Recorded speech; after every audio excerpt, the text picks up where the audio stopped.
ahora que leía la mención de TecSoup, me acordaba del padre del señor Hochschild, que es el presidente pues, del grupo Hochschild, un hombre evidentemente muy rico. Pero todo el dinero del mundo que tiene Hochschild no lo hace pasar un buen día del padre a él. Porque hay cosas que uno no puede suplir con dinero.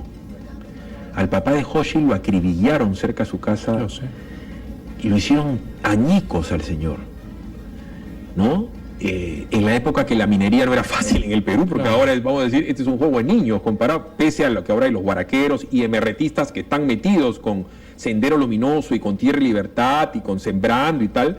En esa época era 50.000 veces más difícil ser minero que ahora, porque no había Estado, porque cada vez que viajas a la sierra tu vida tenía un precio. Y cuando matan a este empresario Hochschild, Fujimori da la ley de terrorismo agravado. Entonces es bien complicado. El terrorismo agravado, además, no es una ley inventada en el Perú tampoco. No. Se inspiraron en la legislación alemana e inglesa que se utilizó para combatir a las Brigadas Rojas, para combatir al IRA, y en el caso de Italia a las Brigadas Rojas también. Baader-Meinhof en Alemania y las Brigadas Rojas en Caritas Italia. habla de reconciliación también, de una manera creo yo muy ligera. Sería bueno que el señor Sileri se reconcilie entonces con Baruch Hipcher o con Beto Ortiz. O que se reconcilie con Montesinos. Sí. Porque al fin y al cabo, ¿qué hizo Montesinos? Robar y matar. ¿No? Porque ese es, ¿no? Sí, le damos la razón a todos. es. Entonces, ¿por qué no se reconcilian con Montesinos? Sí, pues. O sea, porque la reconciliación es algo que nace del corazón de cada ser humano. Yo no soy quien para decirle a Pancho Tudela, ni a su esposa, ni a sus hijos, porque no tengo idea de las consecuencias psicológicas que puede haber tenido. La verdad es un psicosocial. Lo que se necesitaba era justicia. No se necesitaba un psicosocial para entronizar a la izquierda como el árbitro moral del Perú. Sendero Luminoso y el MRTA son fenómenos que nacen en el Perú a finales de la década del 60, son aurorales a principios de la década del 70. Abimael Guzmán llega de Arequipa hacia Huamanga, comienza a dar clases de marxismo, leninismo, comienza a convencer gente, comienza a organizar Sendero Luminoso e inicia su operación en el 80 con el advenimiento de las nuevas elecciones en Chuchis, un pueblito. Pero la gente no tiene muy claro cuándo nace el MRTA y cuál es la diferencia. El MRTA nace durante el primer gobierno de García. Y la diferencia es que es un intento de crear guerrillas en el estilo castrista de los años 60. Polay era aprista, la familia de Polay era aprista. Correcto, y él es una, vamos a decir, escisión ideológica del APRA, o él se separa del APRA Se separa del APRA porque son radicalmente pro-castristas a la antigua. Y yo le pregunto a Néstor Cartolini, pero no te das cuenta que ya... ¿No se da cuenta usted que ya el comunismo ha terminado? Estamos en la embajada japonesa, estamos entre el año 96 y el año 97, la Unión Soviética se había derrumbado en 1991.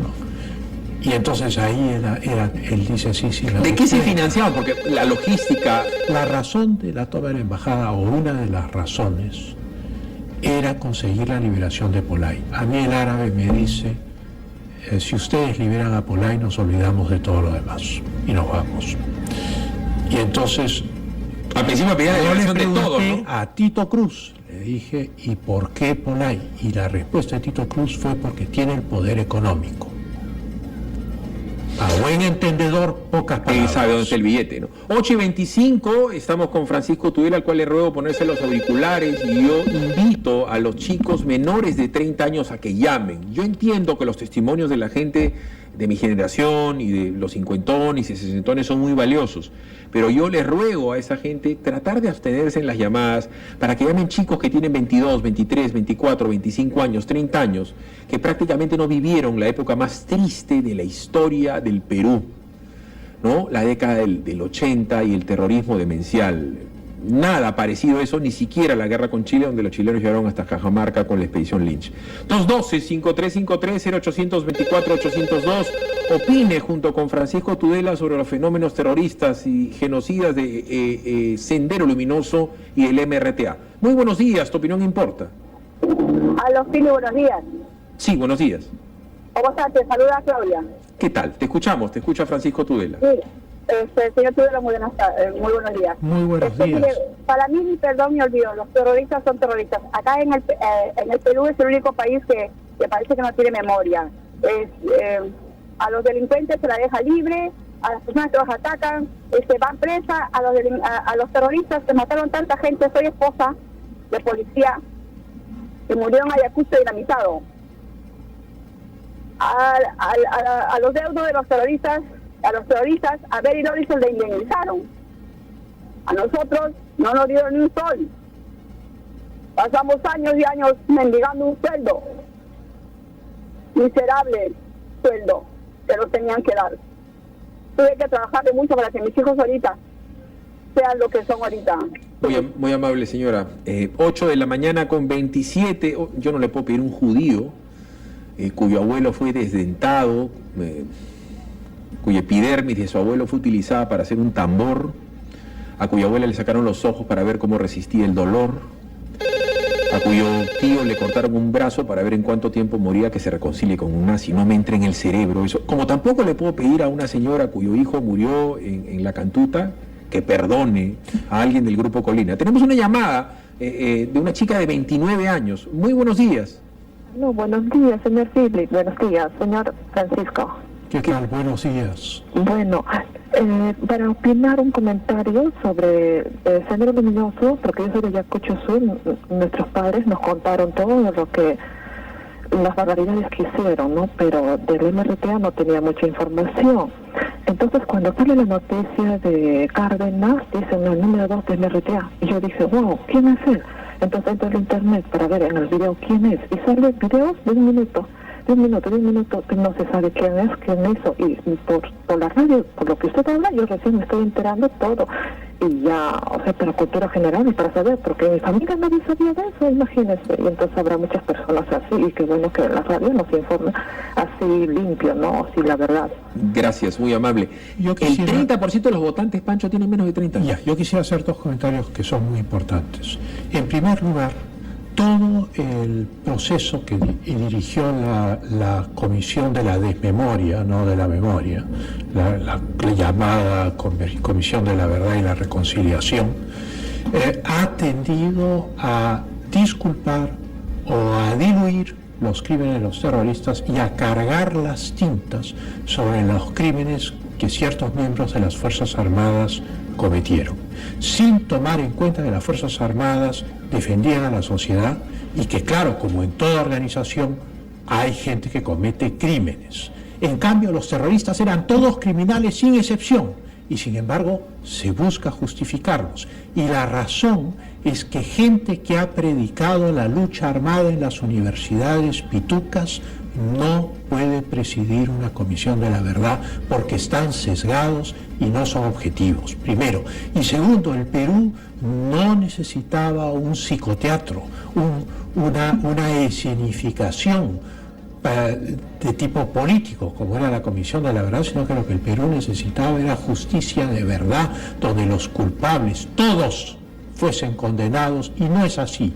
Hoy están saliendo los terroristas, pero los miembros de las Fuerzas Armadas y policiales, esos no van a salir nunca. Entonces uno se pregunta qué está pasando acá. Los terroristas están siendo indemnizados, pero los deudos de las Fuerzas Armadas se mueren de hambre y nadie les va a dar nada, nunca nada, ni van a poder ir a reclamar a la Corte Interamericana de Derechos Humanos la compensación. ¿Por qué? Porque defendían a la sociedad, porque eran miembros del Estado. Y según la teoría de estos señores, solo el Estado y sus servidores cometen crímenes contra los derechos humanos. Esto es monstruoso. El terrorismo comete crímenes contra los derechos humanos equivalentes a los peores crímenes de guerra cometidos en la Segunda Guerra Mundial, incluyendo el genocidio, lo que se hizo contra los ayaninkas, e incluyendo crímenes de lesa humanidad, como lo que ocurrió tomando rehenes en la embajada del Japón, como lo que ocurrió con la gente que fue secuestrada y enterrada 2 metros bajo tierra en cajones, vivos. Entonces, ¿quién es Cárdenas Schultz en este contexto? Por citar a uno, este programa no es sobre él, es sobre el contexto. Él era el brazo derecho del jefe del MRTA, era el segundo de la organización y era el custodio de estos cajones que estaban 2 metros bajo tierra. Lo que pasa, Pancho, es que hay que decir las cosas, al menos desde mi punto de vista, como son.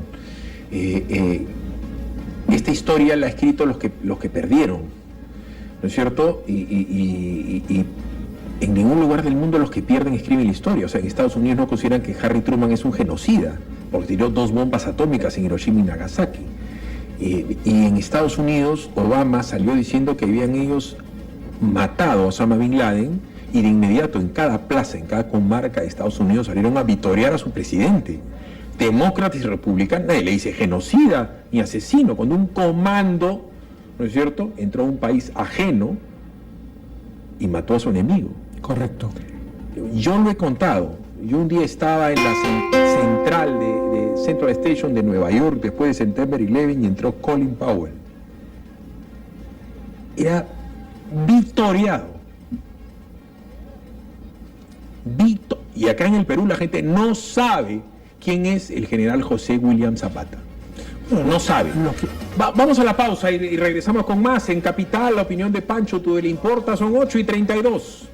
Para poder, hay veces, entender lo que está pasando con la seguridad interna del país, con el raqueteo, con la extorsión, con la toma de terrenos, instalaciones públicas y privadas, con la antiminería, la tala ilegal, la minería ilegal, las extorsiones, uno tiene que retrotraerse a la década del 80, porque cuando tú destrozas una familia, destrozas en términos reales y físicos y sangrientos, dejas hijos tirados por la calle sin padre, sin madre, y vienen terroristas que terminan purgando penas de toda índole, y hay veces liberados con penas conmutadas, etcétera, etcétera. Todos estos señores tienen una deformación profesional, por llamarlo así, ¿no? ¿A qué se dedican los terroristas el día de hoy? ¿Y qué tienen que ver los terroristas con fenómenos antimineros o ecologistas, o toma la calle o toma la carretera? Bueno, uno, me imagino que algunos de ellos habrán dejado la actividad política, pero la realidad es que una persona que se ha dedicado toda su vida a la lucha armada, que ha tenido el poder de la vida y de la muerte, la persona a la cual amenazaba hacía todo lo que él decía, que tenía un poder infinito, y los terroristas en la embajada japonesa tenían una arrogancia que era incontrolable, una agresividad psicopática, eran realmente gente muy, muy peligrosa, además para los cuales la vida humana no valía nada, absolutamente nada. Para que esa gente no va a sentarse en un trabajo normal a recibir órdenes. Para que la gente entienda, cuando toman la embajada de Japón, toman una instalación propiedad del Estado japonés, toman al embajador de Japón, la segunda o tercera potencia económica del mundo, toman al embajador de Canadá, toman al canciller Tudela, a ministros, viceministros, tenían al mundo a sus pies. Acá en el Perú, para que los chicos sepan, yo sé que esto es redundo y soy ocioso para mucha gente mayor de 40 años, tenían a la CNN, a la CBS, a Bandeirantes, a O Globo, a Deutsche Welle, a la RAI, transmitiendo al mundo todos los días, online, 24 horas, vía satélite, ¿no es cierto?, la toma de la embajada de Japón. Esto era como el secuestro en TV, o sea, esto era, el mundo estaba mirando a la MRTA y eso ensalzaba su poder. Philip, acá hay una cosa que es muy importante. La embajada japonesa es el corolario, es el final. La gente olvida que durante 12 años el 60% del territorio nacional estuvo en estado de emergencia. No se podía salir a las calles en las noches. Estaban sometidos a esta tiranía oculta del terror generado y que había zonas liberadas por Sendero y por el MRTA. La gente se olvida que destruyeron 30.000 vidas para 1990, antes de Fujimori. Entre 1980 y 1990 murieron 30.000 personas. La gente no se acuerda de eso. y nadie quiere recordarlo, y la gente se olvida que destruyeron infraestructura, colegios, puentes, hospitales, servicios, propiedad, por el mismo valor que nuestra deuda externa de entonces, que era 25.000 millones de dólares. 212-5353, le ruego a Pancho Tudela ponerse los auriculares y espero que gente menor de 30 años nos llame. Estamos hablando del MRTA y Sendero Luminoso. Muy buenos días, tu opinión importa. Aló. Aló. ¿Con quién tengo el gusto? Con Juan de los Olivos. Juan, una consulta, ¿qué edad tienes, Juan? 30 años. Tu opinión importa. ¿Cómo estás? ¿Qué tal? Señor Tudela, ¿cómo está? Buenas. ¿Qué tal, Juan? ¿Cómo estás? No quiero decir el apellido de la persona que estuvo, pero tengo un tío que estuvo ahí en la embajada y que hace poco murió por un tema en el cerebro, un coma, y me estaban comentando que mucha gente que pasó por ahí también no puede dormir, ¿no? Pasa por temas ya traumáticos, y en realidad el MRTA, y la gente tiene que saber que el MRTA fue lo peor que pasó en el Perú, igual que Sendero Luminoso. Y los chicos como yo y como gente menor tiene que también saber eso, y es importante. Yo creo que también el Estado tome cartas en el asunto y eduque a los chicos qué es lo que pasó en el Perú en los 90, en los 80, en los 70, ¿no? Y creo que eso es lo que falta también, ¿no? Juan, yo quisiera explicarte esto en su dimensión grande. Todos los que combatieron a Sendero, todos los que combatieron al MRTA, policías, militares, todas sus víctimas, los civiles que estaban donde estaban los coches bombas y sobrevivían, eso me incluye a mí, todos padecen después de un mal que se llama estrés postraumático. Esto es, tú en el momento en que ocurren estas cosas, tu adrenalina está en un nivel muy alto, y el estrés postraumático es un tema biológico, no psicológico. La adrenalina nunca más baja y vives en un estrés permanente. Eso es lo que le pasa a los soldados que estuvieron en el CENEPA, eso es lo que le pasa a los soldados que han estado en Irak, eso es lo que les pasa a los que están combatiendo en Siria. El Perú fue devastado por esta gente. La estela de sufrimiento de gente perturbada, de familias destrozadas, de niños sin padres que han dejado atrás, es inmensa. Yo recuerdo en los 80 cuando se enterraban a los policías, no iban ni los generales, no iban los ministros, no iba nadie. Todas las noches en la televisión lo único que veíamos era a los compañeros de los asesinados llevando estos cajones Caretas en tenía un cementerio. resumen semanal Así es. de todos los muertos y los atentados. O sea, era una horroroso. tabla de posiciones. Entonces es impresionante cómo esto ha sido deliberadamente edulcorado mediante una estrategia ideológica que ha consistido en decir la guerra entre los terroristas y la policía y las Fuerzas Armadas es una cosa ajena a la sociedad peruana. No es verdad, la sociedad peruana era la víctima del ataque del terrorismo. Son 8:44, Gaby Iraola tiene 26 años, ella es mamá de 4 niños y espera al quinto, y me dice, tengo 26 años y recién estoy enterándome de muchas cosas que no tenía idea. 8:44, muy buenos días, tu opinión importa, estamos con el ex canciller y rehén del MRTA, Francisco Tudela Van Vrugel. Aló, buenos días, tu opinión importa. Buenos días, don Fili Bater. ¿Con quién tengo el gusto? Con Jorge de los Olivos. Su opinión importa, señor Jorge. Yo me alegro de que actualmente se ponga en debate esta cuestión. ¿Sabe por qué? Porque esto se mantuvo callado. ¿Y sabe por qué se mantuvo callado a través de los años? Porque es muy difícil explicarle a un joven que hubo una época de terrorismo y que alguien lo detuvo.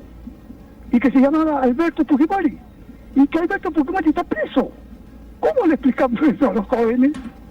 Cuando le echan la culpa a García Sayán de la liberación de los terroristas, se quedan cortos, porque esa liberación tiene mucho que ver con todos los partidos políticos que no se manifestaron en su momento. ¿Y por qué? Porque se trataba de joderlo a Fujimori, nada más. De fregarlo y fregarlo. Vamos a ir a la pausa, señor. Yo le ruego que se tranquilice. Vamos a ir a la pausa y le vamos a preguntar a Francisco Tudela para que le cuente la historia según su punto de vista, ¿no? Porque si la CBR tiene derecho a llamar a socialistas para que den su punto de vista, acá creo que tengo derecho en llamar a una víctima de Sendero Luminoso del MRTA que ha sido parte además de la historia, para que le cuente qué cosa es la Comisión de la Verdad y qué tiene que ver la Comisión de la Verdad con la llegada de Alejandro Toledo Manrique a la presidencia, quién es Diego García Sayán y quién es alguien que creo que es tu primo, que es Alejandro Tudela Chopitea. Ministro de Justicia. Ministro de Justicia. Dudo mucho que alguien pueda tener apellido más pituco que el señor Tudela Chopitea. ¿Y por qué liberaron terroristas? El primer liberador, Fujimori, con el padre Lanciers, que era pues el párroco del colegio de Keiko, ¿no es cierto? Después viene Paniagua y después viene Toledo. Y quieren numerizar esto diciendo Fujimori es el que liberó, pero claro, ¿a quiénes liberan los toledistas? ¿Y por qué los liberan? ¿Y a qué se dedican? Es un poco de historia, porque aquí creo que tu opinión importa, ¿no es cierto? No creo que le tengas bronca o envidia al señor Tudela Chopitea. No, para nada. ¿Y es tu familia? Bueno, es mi primo segundo. Pausa, regresamos. En estos 10 minutos me gustaría que se explique a alguien que ha sido parte de la historia, como Pancho Tudela. O sea, ¿qué tiene que ver la Comisión de la Verdad, las conclusiones de la misma, con el advenimiento a la política peruana de Diego García Sayán en el gobierno de Paniagua, en el gobierno de Toledo y la presencia de tu primo segundo, el señor Tudela Chopitea, ministro de Justicia de Toledo, que libera a terroristas y flexibiliza las condiciones carcelarias de los mismos? ¿Y qué tiene que ver la comisión Lanciers, ¿no es cierto?, y Fujimori y sus indultos? Ya sé que estoy poniéndote en determinado aprieto porque no creo que pueda ser tan concreto en 10 minutos, pero te pido que cuando menos hagas el esfuerzo para hacerlo en 5. No me pones en ningún aprieto, porque además yo no tomo las cosas personales. Yo lo que estudio son las mentalidades. Fujimori se da cuenta de que hay gente que ha sido injustamente condenada por terrorismo, han caído en una redada o son parientes de un terrorista y han terminado en la cárcel. Y entonces con Lanciers diseña un sistema por el cual se va haciendo un tamiz, se va averiguando las historias personales y se procede a hacer liberaciones de gente que no ha tenido responsabilidad en los atentados terroristas. Luego se da la ley de arrepentimiento, la cual está escondida, nadie habla de la ley de arrepentimiento, a la cual se acogen más de 2.000 terroristas. Y la ley de arrepentimiento consistía en inmunidad y una amnistía a cambio de la delación. Más de 2.000 terroristas se acogen a la ley de arrepentimiento y denuncian a sus jefes, y es así como se captura a las cúpulas. Eso es lo que dice acá el general Carlos Morán, y dijo que era central en la lucha antiterrorista. Correcto, entonces de eso nadie habla, esa amnistía está bien. Luego viene el proceso de la caída de Fujimori, la llegada de Paniagua, la llegada de Toledo, y ahí se presenta un doble fenómeno.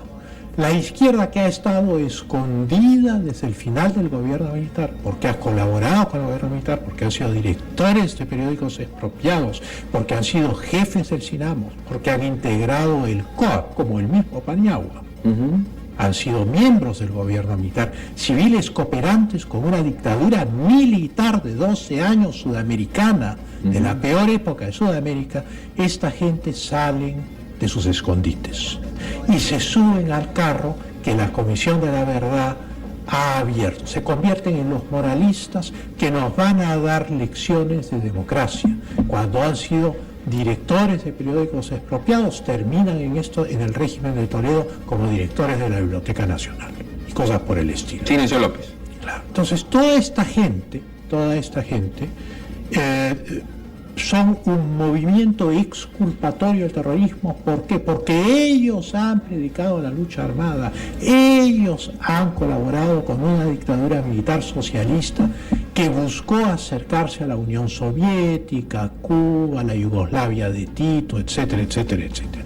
Y entonces el primer factor en todas estas liberaciones post-Fujimori es, en el fondo, un sentimiento de solidaridad con los terroristas. O sea, esta gente que ha predicado la lucha armada pero no se ha atrevido, no tuvieron el valor de tirar un petardo, yo pero le pregunté ideológicamente... a un jefe de la izquierda peruana en un viaje oficial que hicimos juntos, bajamos los dos a tomar desayuno, no habían bajado los otros, y yo le dije, oye, dime la verdad, Abimael Guzmán ha hecho lo que ustedes jamás se atrevieron a hacer, porque ustedes predicaban la lucha armada de la Universidad Católica. Y entonces bajó la mirada, miró su plato, se quedó callado y al rato me dijo, tienes razón. Así es. Y entonces, claro, quienes predicaban el marxismo-leninismo, la lucha armada, la violencia revolucionaria, pero eran unos pitucos que circulaban entre la Universidad Católica y el Haití de Miraflores, evidentemente esos tienen un sentimiento de culpa respecto a los que sí hicieron. ¿Qué pasa en el gobierno armada de Toledo y con tu primo segundo, Alejandro Tudela? ¿Y quién es García Sayán? Porque el común de la gente no lo tiene mapeado, ¿no? Se ha adelgazado, se ha puesto bigote, escribía en El Comercio, ahora es enemigo del comercio, es amigo de García. Pero yo no quiero hacer críticas personales. Él ha sido militante marxista-leninista. En una entrevista reciente le preguntan si es todavía marxista-leninista y la respuesta es ambigua. Él ha sido el que fundó la Comisión Andina de Juristas y que fue preparando el terreno legal, cursos de derechos humanos, a la Fiscalía, al Poder Judicial, etcétera, etcétera. O sea que, digamos, es un hombre que es importante en el contexto de la extrema izquierda peruana, pero que al desaparecer la Unión Soviética y el comunismo entre 1989 y 1991, pues se adaptan a otra realidad, como es el caso de Lula o como es el caso de Dilma Rousseff. Y Toledo y Tudela, Chopitea, ¿qué tienen que ver con esos indultos especialistas? Bueno, en él ideológicamente no hay esos antecedentes. En él hay no quiero juzgarlo, pero evidentemente hay la oportunidad política de ser ministro de Justicia y corre la ola con ese gobierno, no hay más que decir. 8:55, estamos recibiendo una clase de historia de parte de una víctima del MRTA, que es Pancho Tudela. Aló, buenos días, tu opinión importa, te ruego, Pancho, ponerte los auriculares porque la gente quiere hablar contigo. Reitero que acá no se filtran llamadas, que puede llamar a alguien del MRTA o puede llamar a alguien de Sendero Luminoso también. Aló, buenos días. Buenos días, Philips, ¿qué tal? Joao te saluda. Joao, tu opinión importa. ¿Qué tal, Philips? Buenos días, señor Francisco. Philips, señor Francisco, le comento, yo soy un joven de 25 años, soy hijo de un marino. En mi casa, desde pequeños, nos inculcaron qué significa el terrorismo. O sea, mi hermana y yo, cuando vimos el atentado a la Embajada de Japón, claramente sabíamos quiénes eran los buenos y quiénes eran los malos, y lo vimos con lágrimas en los ojos, como marinos como mi padre y muchos militares como mi padre luchaban contra estos, discúlpeme la palabra, estos malditos terroristas. Monstruos. Estos monstruos, o sea, no tienen nombre, y yo desde muy pequeño, en ese tiempo yo tenía 7 años y ya yo sabía qué cosa era el terrorismo. Esto yo lamentablemente le echo la culpa así claramente a Alejandro Toledo. Yo viví mi secundaria en su gobierno de él y claramente yo estudié en un liceo naval. Claramente en nuestro colegio teníamos bien claro todos qué cosa era el terrorismo, porque lo sufríamos en carne propia, ¿no? Era nuestro círculo, la vida militar. Correcto. Mientras que en mi barrio, mis amigos no tenían bien en claro qué cosa era el terrorismo, o sea, tenían la duda y algunos hasta ni sabían qué cosa era el terrorismo. Muchos estudiaban en colegios estatales y muchos en colegios particulares, pero no sabían qué cosa era. Correcto. Muy amable, se me viene a colación el íntimo de mi viejo, mi tío Pepe Dufo Bosa, infante marina, tiene como 20 centímetros de intestino menos, tiene el cuerpo repleto de cirugías porque él cae en Ayacucho y lo hieren. Con el tiempo él fue director de la Caja de Pensiones Militar y Policial, lo persiguieron 12 o 15 años. Le dijeron un ladrón, le jodieron la vida. Y chiquitititito en la República, hace unos meses, pero chiquitito, casi ilegible, inocente. En la página 20. Luis Giampietri es un héroe nacional. En Estados Unidos, gente como Giampietri no paga una sola cuenta, no paga un taxi, es aplaudido en cada esquina. Schwarzkopf o Colin Powell nunca han matado un pollo. Y repito, la gente no sabe quién es Williams, el general José Williams Zapata. Es Bolognesi vivo. ¡Qué barbaridad! 8:58, en línea tenemos al general José Bahía Malca, director de la DIRCOTE. General, muy buenos días. Gracias por llamar a Radio Capital, porque usted está llamando como oyente. No hemos sido nosotros los que hemos buscado la llamada. Muy buenos días. Así es. Buenos días, Silvi. Mucho gusto en comenzar por esta radio. Vuelve, general.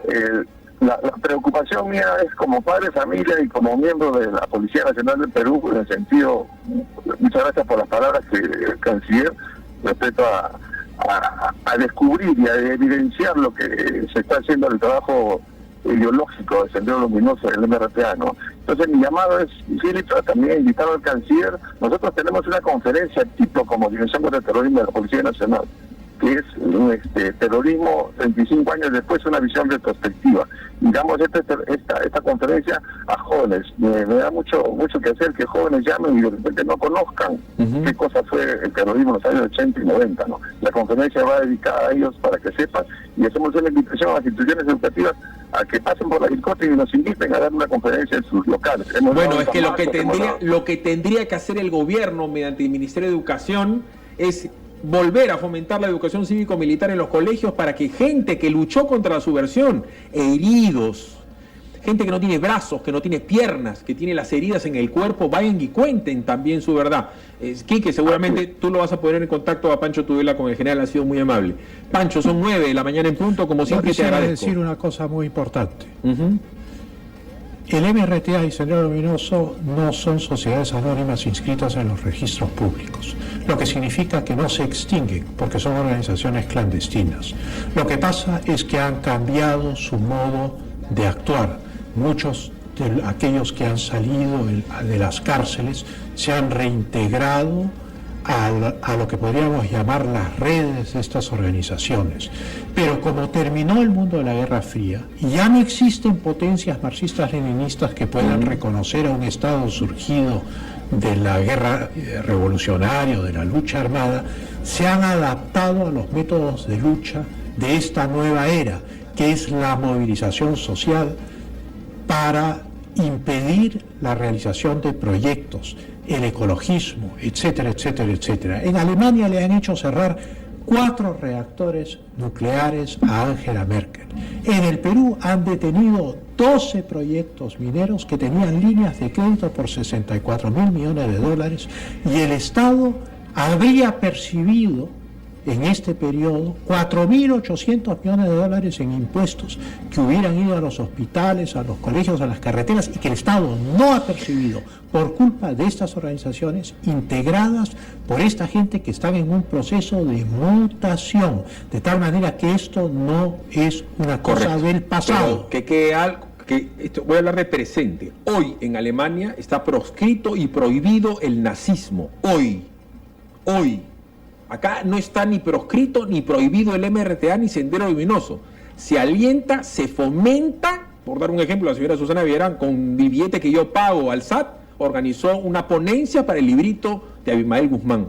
Es como que yo traiga acá a Montesinos para publicar su libro, ¿qué dirían, no? Que a Bater lo coimieron. Hoy, en este momento, que son 9:02 de la mañana acá en Lima, nos está escuchando algún peruano judío en Israel.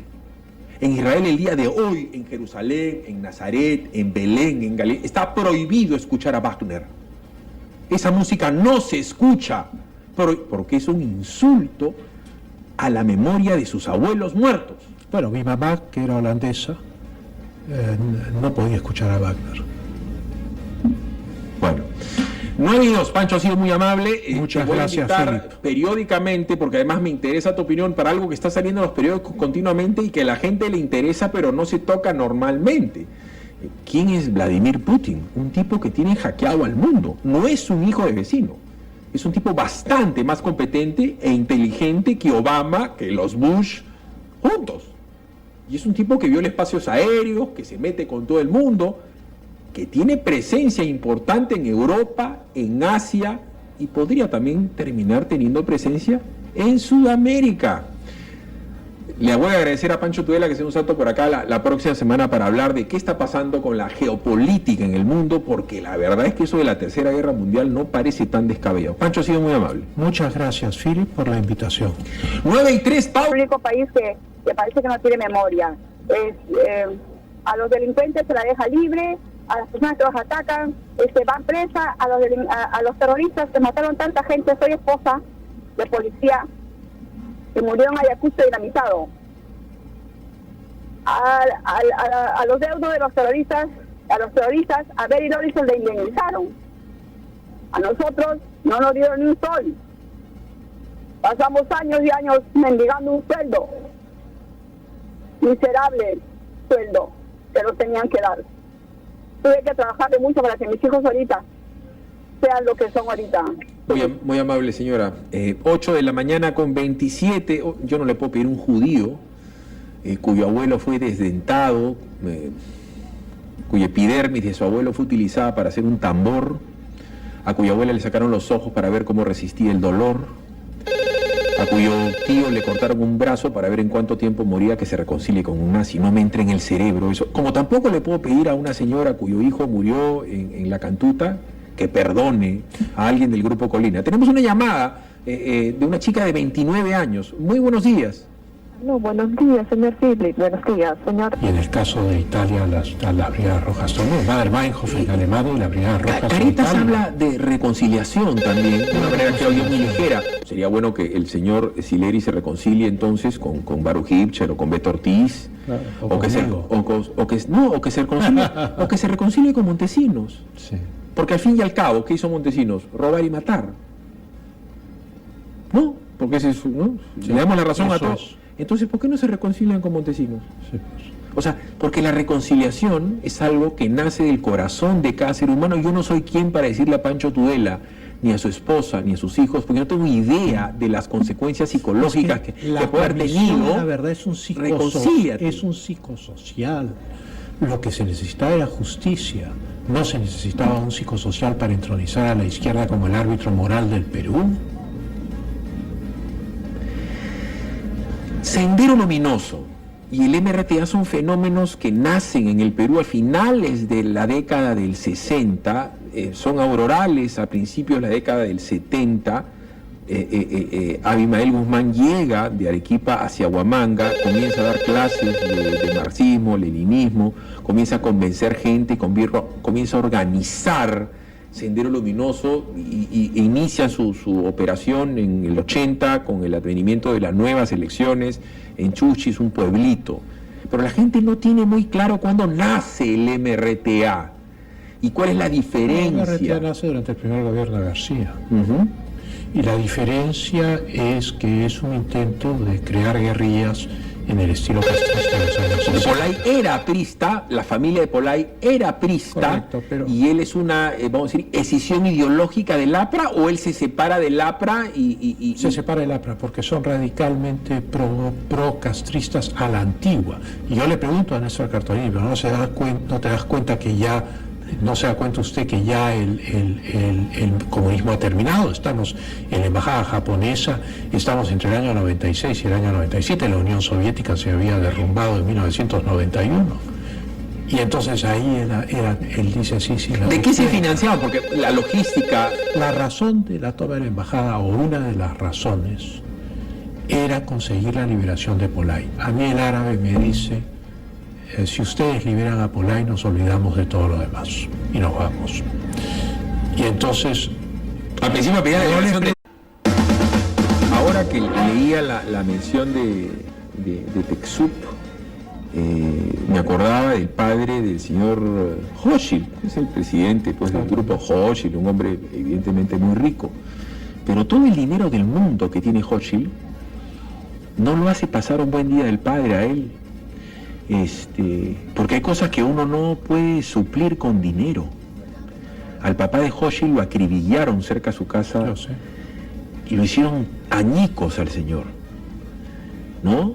En la época que la minería no era fácil en el Perú, porque ahora vamos a decir, este es un juego de niños comparado, pese a lo que ahora hay los guaraqueros y emerretistas que están metidos con Sendero Luminoso y con Tierra y Libertad y con Sembrando y tal.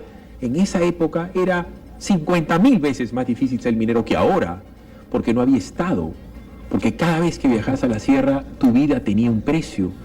Y cuando matan a este empresario Hochschild, Fujimori da la ley de terrorismo agravado. Entonces es bien complicado. El terrorismo agravado, además, no es una ley inventada en el Perú tampoco. No. Se inspiraron en la legislación alemana e inglesa que se utilizó para combatir a las Brigadas Rojas, para combatir al IRA. Todo, ¿no? A Tito Cruz le dije, ¿y por qué Polay? Y la respuesta de Tito Cruz fue porque tiene el poder económico. A buen entendedor, pocas palabras. Él sabe dónde está el billete, ¿no? 8:25, estamos con Francisco Tudela, al cual le ruego ponerse los auriculares, y yo invito a los chicos menores de 30 años a que llamen. Yo entiendo que los testimonios de la gente de mi generación y de los cincuentones y sesentones son muy valiosos, pero yo les ruego a esa gente tratar de abstenerse en las llamadas para que llamen chicos que tienen 22, 23, 24, 25 años, 30 años, que prácticamente no vivieron la época más triste de la historia del Perú, ¿no? La década del 80 y el terrorismo demencial. Nada parecido a eso, ni siquiera la guerra con Chile, donde los chilenos llegaron hasta Cajamarca con la expedición Lynch. 212-5353-0824-802. Opine junto con Francisco Tudela sobre los fenómenos terroristas y genocidas de Sendero Luminoso y el MRTA. Muy buenos días, tu opinión importa. A los fines, buenos días. Sí, buenos días. ¿Cómo estás? Te saluda Claudia. ¿Qué tal? Te escuchamos, te escucha Francisco Tudela. Sí, señor Tudela, muy buenos días. Muy buenos días. Mire, para mí, ni perdón ni olvido, los terroristas son terroristas. Acá en el Perú es